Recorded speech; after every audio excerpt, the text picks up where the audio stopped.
மத்தியில் திமுக அங்கம் வகித்த காங்கிரஸ் ஆட்சியில் தமிழை விட சமஸ்கிருதத்துக்கு அதிக நிதி ஒதுக்கிய போது எங்கு சென்றீர்கள்?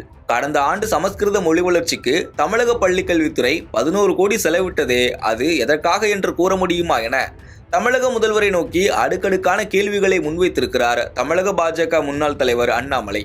போலி பாசம் தமிழுக்கு, பணமெல்லாம் சமஸ்கிருதத்துக்கு என மத்திய அரசு சமஸ்கிருதத்துக்கு அதிக பணம் செலவிடுவது குறித்து முதல்வர் விமர்சித்திருந்த நிலையில் அதற்கு பதிலளிக்கும் விதத்தில் கருத்து தெரிவித்திருந்தார் அண்ணாமலை. இந்த விவகாரத்தில் என்ன நடக்கிறது?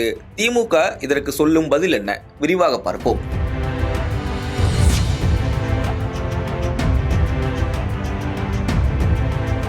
சமஸ்கிருதத்தை மேம்படுத்த கடந்த 11 ஆண்டு காலகட்டத்தில் மத்திய அரசு அதிக தொகை செலவழித்ததை குறிப்பிட்டு சில தினங்களுக்கு முன்பு தனது சமூக வலைதள பக்கத்தில் பதிவு ஒன்றை போட்டிருந்தார் தமிழக முதலமைச்சர் மு.க.ஸ்டாலின். அதில் சமஸ்கிருதம் கோடிக்கணக்கில் பணம் பெறுகிறது, தமிழ் மற்றும் பிற தென்னிந்திய மொழிகளுக்கு முதலை கண்ணீர் மட்டுமே கிடைக்கிறது, போலி பாசம் தமிழுக்கு, பணமெல்லாம் சமஸ்கிருதத்துக்கு என பதிவிட்டு தன் எதிர்ப்பை பதிவு செய்திருந்தார்.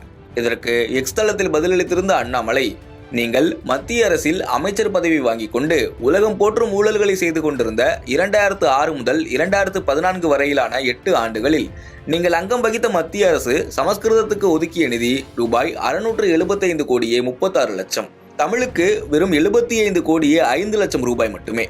அப்போது எங்கு சென்றது இந்த வாடகை வாய்கள்? கடந்த ஆண்டு தமிழக பள்ளிக்கல்வித்துறை சமஸ்கிருத மொழி வளர்ச்சிக்கு ரூபாய் 11 கோடியே 68 லட்சம் செலவிட்டதே அது எதற்காக என்று கூற முடியுமா என கேள்வி எழுப்பியிருந்தார்.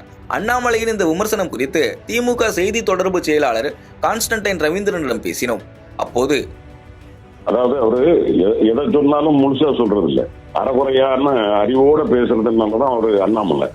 என்னன்னா, நம்மளுடைய எஜுகேஷன் சிஸ்டத்துல யூனியன் கவர்மெண்ட் ஒன்றிய அரசு 1950-51 ஓரியன்டல் லாங்குவேஜஸ் ஸ்கூல் சிஸ்டம் அப்படின்னு சொல்லி ஒரு சிஸ்டம் உருவாக்குறாங்க.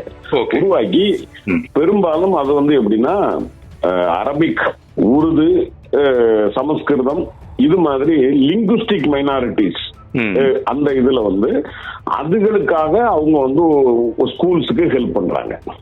அந்த ஸ்கூல் சிஸ்டம் அத தமிழ்ல என்ன சொல்றாங்கன்னா கீழ்த்திசை மொழி வளர்ச்சி கல்விக்கூடங்கள் அப்படின்னு சொல்றாங்க.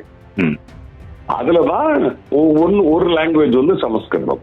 இப்ப நம்ம தமிழ்நாட்டிலேயே உருது மைனாரிட்டி ஸ்கூல் ஸ்டேட்டஸ், அதே மாதிரி Telugu minority, Telugu speaking, Kannada speaking minority. அதே மாதிரி சான்ஸ்கிரிட் 1951 மைனாரிட்டி அந்தஸ்தோட இந்த ஸ்கூல்ஸ் 8-12 ஸ்கூல்ஸ் இருக்கு. இதுல பெரும்பாலும் அவங்க எப்படி வச்சிருக்காங்க அப்படின்னா, இப்ப 6 சப்ஜெக்ட் இருக்கு அப்படின்னா 3 சப்ஜெக்ட பெரும்பாலும் சமஸ்கிருதத்திலேயோ அல்ல அரபிக்லயோ இல்ல எந்த மொழியோ அந்த மொழியில சொல்லி கொடுக்குறாங்க. அதாவது வரலாறு அல்லது அந்த மொழியில உள்ள இலக்கியம். அப்படி இதுக்கு ஒன்றிய அரசு நிதி ஒதுக்குது. ஏறத்தாழ அது எப்படி இருக்குன்னா, அரசு உதவி பெறும் மொழி சிறுபான்மை கல்வி நிலையமாக இயங்கி கொண்டிருக்கிறது 1951 இருந்து. அதுக்கு அவங்க ரெகுலரா ஃபண்ட் ஒதுக்கிட்டு இருக்காங்க. அதுல தான் நம்ம அந்த ஃபண்டை ஒதுக்கி இருக்கிறோமே தவிர புதுசா சமஸ்கிருத வளர்ச்சிக்கு திமுக அரசாங்கமோ இல்ல எந்த அரசுமோ இங்க எதுவுமே இல்லை. இது ஏறத்தாழ 1950 ரிப்பப்ளிக் நம்ம ஜனநாயக நாடாக மாறி குடியரசு நாடாக மாறிய பிறகு அதுல இருந்து இந்த சிஸ்டம் இருந்துகிட்டே இருக்கு. இது இன்னைக்கு நேற்று நடப்பதல்ல. அதற்காக செலவழிக்கப்பட்ட தொகையை தான் அண்ணாமலை வழக்கம் போல் பாதியை எடுத்துக்கொண்டு மீதியை அவர் வம்சத்திற்கு அவருக்கு வசதியாக அதை மாற்றிக் கொண்டிருக்கிறார். மற்றபடி அவர் சொல்லுவது என்பது அப்பட்டமான பொய்.